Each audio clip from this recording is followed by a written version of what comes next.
आपने वेरीफाई किया कि किसका कब्जा था? सर ये बिल्कुल वेरीफाई हुआ है। वेरीफाई तो किसका कब्जा था? अभी पटवारी नहीं आ रहा सर, पटवारी को बुलाया, सख्ती से बुलाया। डीएसपी साहब, दिस इज रॉन्ग, वो तो दिस इज रॉन्ग। मुझे नजर आ रहा है चीजें जो हो मुझे रही पता है सर, मुझे पता है। सर मैं डीजी खान था सर। आज ही पर्चा करें, अरेस्ट होने चाहिए वो, ठीक है। और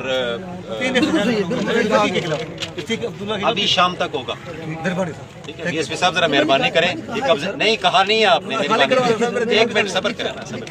लिखा आपने क्यों है? जब आप पटवारी के पास मामला भेज रहे हैं, इसका मतलब है कि गड़बड़ है। मैं पटवारी के पास नहीं भेज रहा सर। सर 3 FIR इसके पे हुए हैं। जी सर, जी सर। शाम तक FIR होगी सर, होगी। रजिस्टर, मुलजम गिरफ्तार होना चाहिए। सर मुझे आने भी दे दो सर। आपने जाना भी नहीं, अब हम हैं, ठीक है, मैं डीजी खान को, ठीक है। अब हम हैं, डीजी खान अब जाएं, ये कब्जा भी खाली करा के दे, जो उसने कब्जा गलत किया।